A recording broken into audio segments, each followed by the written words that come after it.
inspirasinya pun nanti berbeda-beda, gitu ya. Jadi kita kaya akan inspirasi, ya. Nah, kita lanjutkan lagi ini. Silakan Bapak dan Ibu menulis dan mencurahkan isi pikiran dan perasaan menggunakan model 4F. Yang pertama, afek peristiwa. Misalnya begini. Nggak bisa lah ya diceritakan hari ini misalnya anak kelas 1 ada yang duit atau nggak kebagian bangku atau meja, misalnya begitu ya. Nah itu. Kemudian bagaimana perasaannya Bapak Ibu ketika pada saat itu ada anak yang nggak mau belajar, nggak mau nulis gara-gara tidak kebagian meja. Kemudian pembelajaran apa yang dapat Ibu dapatkan dari sini? Yang tadinya anak diam ya, tapi pas sama temennya dibantuin. Nah itu kan udah mulai gotong royong kita. Ini nggak kebagian meja. Ya dibantuin sama temennya. Nah itu pembelajarannya tentang gotong royong. Kemudian pendalamannya bagaimana? Sama Bapak Ibu lebih perjelas lagi ke anak-anaknya bahwa gotong royong itu adalah budaya khas Indonesia, ciri khas kita. Ya. Silakan siapa yang mau nih ini yang 4F ini, dari peristiwa perasaannya bagaimana, pembelajarannya apa, kemudian penerapannya seperti apa. Silakan, mau kelompok dari mana? So, diskusi. Boleh. Ceritakan misalnya agama. Oh, boleh, silakan. Ya. Pilih aja Bu ya. Ya. Peristiwanya apa? Oh, yang dulu. Peristiwanya dulu. Kubu-kubu perasaan. Kalau misalnya naik motor ya gubrak. Saya naik motor, jatuh, sakit, nangis. Perasaannya gimana? Sakit. Silakan. Peristiwanya apa? Boleh. Peristiwa ceritakan pengalaman Bapak Ibu mengikuti pembelajaran Pak tadi. Ya. Peristiwanya ya. Boleh silakan. Mau tahu rumah dulu. Ya. Peristiwa ketika di kelas 5 Ya, kelas 5. tentang keberagaman. Beragaman. Yaitu perbedaan agama, suku dan budaya. Mereka mungkin tidak sepaham dengan apa yang disampaikan oleh Pak Guru. Jadi mereka itu kurang setuju apabila adanya satu keyakinan dengan keyakinan yang berbeda itu berteman, gitu kan. Jadi ada yang anak kekeh gitu, kalau yang seagama harus berteman dengan yang seagama. Kenapa kak? Saya tanya Bu, kenapa begitu? Karena takut terkontaminasi, takut terbawa keyakinan temannya, perasaan saya. Kemudian pilih perasaan saya ketika pembelajaran langsung itu, mungkin Bu ini saya kurang, metode yang saya sampaikan kepada anak itu kurang gitu kan, sehingga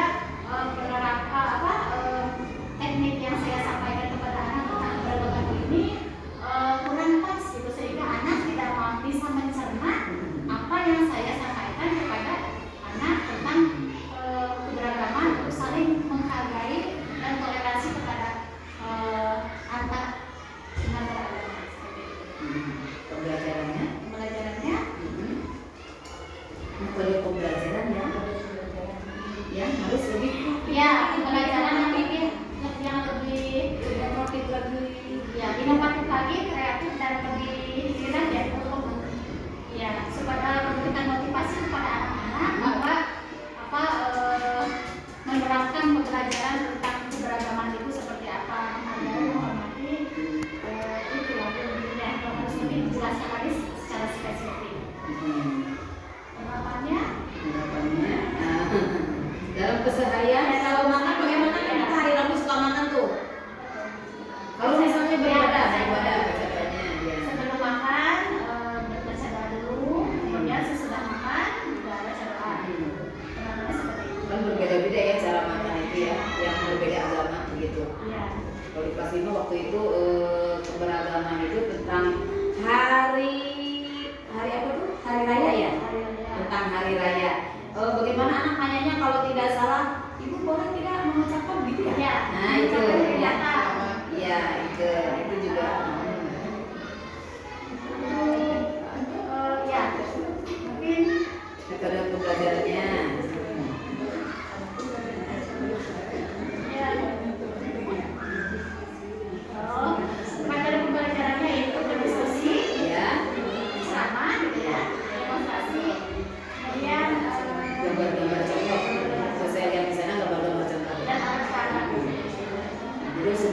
lagi kayaknya ya contoh-contohnya kalau gitu ya. Memang udah bagus kayaknya. Ya, ada satu lagi nih yang mau menceritakan. Mungkin saya bisa Boleh. sekali Ya, ya. cuma ya. Untuk fakta atau peristiwa ketika dalam pembelajaran beberapa hari yang lewat, saya memberikan tugas kepada siswa untuk menyelesaikan soal-soal karena saya sendiri harus waktu itu ada rapat ya, ada rapat kepala sekolah jam 10. Sebelum istirahat saya tuh memberikan tugas kepada siswa. Setelah saya keluar, ternyata anak-anak itu bukannya instan untuk belajar, tapi malah atau bilangnya balik lagi. Kenapa tuh? Ya, kan kaitannya atau peristiwanya itu kan berarti ada kesenjangan barangkali dari kesepakatan kelas yang dibuat sehingga anak tersebut masih belum mematuhi aturan, Belum sadar. ya. Jadi perasaan saya itu sebetulnya barangkali mereka itu mungkin suka melihat di luar atau mendengar di luar kalau misalnya guru rapat jelasnya dibalikin. Ya, bisa jadi seperti itu, ya. Atau barangkali siswanya memang udah bosan. Ingin kan yang diharapkan anak-anak kelas 6 nih, anak-anak kelas 6 dalam sikap. Ada jam kosong tuh, ada jam kosong. Ya, rasanya seperti itu feeling saya nih, ya. Mungkin anak melihat dari luar atau dari pengalaman. Kemudian kalau di rasanya enak kaget. Iya. Kaget lihat anak-anak ya. Terus untuk tekniknya atau pembelajarannya, saya kira itu intinya atau sasarannya perbaikan sikap. Iya, perbaikan sikap. Perbaikan sikap yang harus dilaksanakan baik itu di sekolah melalui pencerahan ataupun kita mengkomunikasikan dengan orang tua bahwa sikap seperti itu memang kurang baik seorang pelajar. Kemudian untuk penerapan masa ke depannya ya kita tentunya yang punya aturan di sekolah adalah guru kepala sekolah beserta jajarannya gitu. Sebetulnya untuk penerapan itu anak-anak harus disiplinnya lebih tinggi. Itu kita yang mengarahkan atau kita memberikan istilahnya teguran atau ya pemaparan bahwa sikap-sikap seperti itu termasuk dalam hal berbicara ketika istirahat. Kalau kita melemah terjadi hal-hal yang menjurus ke negatif termasuk diantaranya ketika ada yang bertahun bulan tadi baju Gitu ya. ya saya kira kitanya yang perlu lebih punya sikap tegas lah. Bisa nyebut Punya sikap tegas ya penerapannya ya. Masukan bukan berarti harus galak ya, tetapi kita memberikan pengertian tersebut dijelaskan dengan contoh gitu. Minimal contoh dari ya kan. Ketika kita bikin kesepakatan kelas ya Bapak dan Ibu, anak kita itu kan unik, beda-beda. Ada yang mau jalan-jalan di kelasnya, ada yang mendengar, gaya belajarnya juga beda. Nah, kita biasanya diskusi dulu kan, ini siapa yang mau ini kesempatannya mau gimana? Nah gitu kan. Nah, setelah mereka sepakat 2 hari sepakat, 3 hari sepakat, ternyata bagus nih kesepakatannya. Jadilah yang namanya keyakinan kelas. Kalau keyakinan kelas sudah bagus, anak-anak biasanya mereka menepati, Bu, gitu ya kalau di kelas berarti Ibu kesepakatan kelas ini ya. Jadi belum menyadari tentang kesepakatan kelas yang tadi yang telah bersama-sama kita buat dengan anak kita di kelas. Karena itu kan butuh waktu dan proses. Iya, benar. Baru nanti kalau udah lama kemudian mereka, oh ini cocok nih, wah ini harus diganti nih. Baru jadilah keyakinan kelas gitu ya. Iya, kalau sekolah juga suka keliling-keliling gitu ya, keliling-keliling. Itu dalam upaya apa? Dalam upaya nanti biar kelihatan kok kelas yang ini kebaikan itu seperti ini gitu ya. Nah nih, selanjutnya nih. Jadi Bapak dan Ibu, kita dalam media pembelajaran penerapan kompetensi GTK dalam penerapan praktik yang inovatif supaya anak-anak itu betah tinggal di kelas. Tapi kalau saya lihat anak-anak pada betah dan di sekolah sampai sore kan masih ada itu anak-anak. Ada, iya. Waktu kita sampai sore masih ada juga kadang-kadang di sini mereka sedang ya. Jadi inovatif itu adalah pengenalan hal-hal baru dari temuan yang sudah ada sebelumnya. Kalau sekarang misalnya nih kata Bu Eka, kalau sekarang oh iya permen iya tambah iya, permen iya tambah iya jadi 2, permen 2 ditambah biru jadi 5 jadi gitu ya.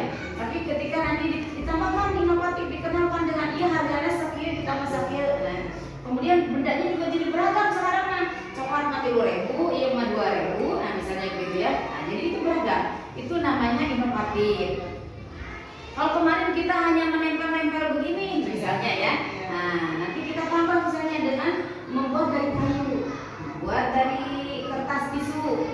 Jadilah bahan yang bisa jadi hiasan misalnya ya. Kemudian pembelajaran inovatif merupakan pembelajaran yang dirancang oleh guru bertujuan untuk memfasilitasi siswa dalam membangun pengetahuan sendiri sehingga siswa dapat memecahkan masalah menggunakan penalaran. Jadi Bapak Ibu tidak salah kalau anak-anak main ke taman tadi di jumlah-jumlah ke daun kayak ya, daun bunganya kelompok bunga ada berapa, apakah ini bunga sempurna, apakah ini bunga tidak sempurna, kan kita bisa di situ ya. Kembang bunga sepatu di situ kan. Kembang yang kuning apa? Nah itu. Kalau kembang yang kuning itu mah bukan sempurna, karena tidak ada sempur sarinya, gitu ya.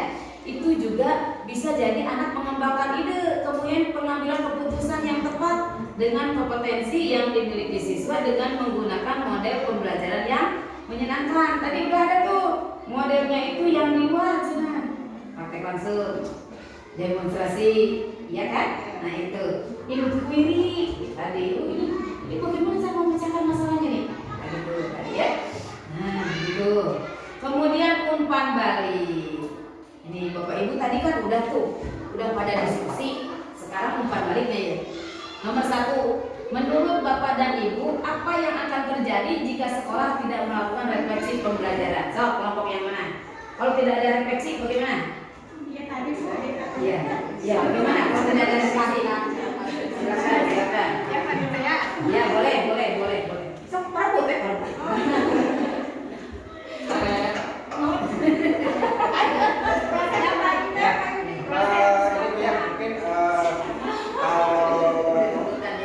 Hal yang akan terjadi ketika refleksi itu tidak dilaksanakan, mungkin pembelajaran itu akan lebih diam di tempat. Stagnasi tadi ya. Karena apa? Ketika kita tidak melakukan refleksi, mungkin hal yang akan dilakukan guru itu akan sama seperti itu saja. Misalkan dengan metode seperti ini, ketika tidak ada refleksi, maka metode itu mungkin saja akan terus dilakukan dan terus dilaksanakan walaupun mungkin pembelajaran itu tidak efektif. Itu mungkin terus kemudian siswa mungkin kurangnya terlayani dengan optimal. Terutama dari ketika kita menggunakan PBD tadi, pembelajaran tersebut ketika kita lakukan refleksi maka akan terus ketemu apa kekurangan yang dihadapi oleh siswa. Jadi seperti itu. Menambahkan dan mendapatkan apa yang kita dapati dari refleksi tersebut tentang kekurangan kita sendiri, ya kan? Jadi merubah ke arah yang lebih baik ya, di-upgrade bahasa Inggris ya, upgrade ini. Terus bisa? Udah itu aja tambahnya ya. Jadi yang pertama mah harus terus ya refleksi ya supaya tidak stagnan gitu ya. Kemudian kita juga mengupgrade diri kita sendiri supaya kita lebih sayang gitu ya, lebih sayang ke pembelajaran itu. Kemudian yang kedua, sebutkan 3 tantangan paling sulit yang Bapak dan Ibu hadapi dalam menerapkan refleksi 4F pada pembelajaran. Yang mana yang sulit penerapannya? Penerapannya ini ya. Ya boleh. Kesenjangan terhadap teknologi karena tidak semua siswa memiliki akses internet, ya. Kemudian juga apa tuh keterbatasan apa ya, kesiapan guru. Sedangkan kan guru itu dituntut untuk ibaratnya serba bisa dalam mengintegrasikan teknologi ke dalam pembelajaran. Itu yang pertama. Yang kedua, kemudian yang ketiga, ketidakcocokan metode dalam pembelajaran. Seperti halnya kemarin saya itu ya, waktu menyampaikan materi tentang keberagaman itu ternyata saya mungkin merasa gagal ya, karena mungkin metode yang saya terapkan itu kurang berhasil dalam dalam menerapkan pembelajaran tidak sesuai dengan materi. Itu Bu. Tidak apa tuh namanya, tantangan yang saya hadapi dalam penerapan refleksi. Udah. Ya. Jadi Bu tidak ada yang gagal. Kan namanya juga refleksi. Jadi udah kayak Di simulasi jangan pesimis optimis. Jadi kita mengupgrade diri dari temuan-temuan yang kita dapatkan tadi, ya, yang temuan-temuan yang kita dapatkan tadi kita kembangkan kembali. Itu bukan gagal, tapi inovasi. Ya, itu bukan gagal ya, tapi inovasi supaya tadi yang tentang keberagaman itu, bagaimana ini pakai metode lagi ya? Nah, pakai metode pembelajaran lagi ya. Oh, ini bahan ajarnya seperti ini apa ya? Supaya anak lebih merasa bisa diterapkan dalam kehidupan sehari-hari. Bisa jadi itu, bisa jadi itu. Itu pun ada nih PPK, penelitian tindakan kelas waktu itu. Kalau misalnya kita bukan gagal ya, kalau misalnya ini belum bisa diharapkan sesuai dengan KKM, kriteria yang kita sambil, maka ada siklus 2. Ya, ada siklus 1, ada siklus 2. Nah, kalau siklus 2 masih belum KKM juga, kita siklus yang ketiga. Tapi cuma sampai 3. Masa udah 3 kali siklusnya masih stagnasi di situ juga, ya. Itulah namanya refleksi. Refleksi ke-1, refleksi ke-2, refleksi ke-3. Itu Bu ya, yang tambah refleksinya bukan gagal Bu ya. Itu kan inovasi namanya sih. Kalau kitanya tidak memikirkan apapun, diam terus, tadi kata Pak Yudian, diam terus, masuk mana bisa gitu ya, mana bisa kualitas pembelajaran di kita ini meningkat. Masuk sini. Masuk lagi kan? Umi kelas 1 berarti di UI kan? Oh iya. Biasa ini biasa. Oh ya, pulang aja Kak. Ya. Kemudian yang ketiga, bagaimana perasaan Bapak dan Ibu setelah mengikuti kegiatan refleksi program kompetensi guru? Setelah kita diskusi ini, bagaimana perasaan Bapak Ibu sekarang? Bagaimana? Apakah sudah ada pencerahan? Atau masih remang-remang gelap? Pencerahan. So, gimana Bu Haji pencerahannya kayak gimana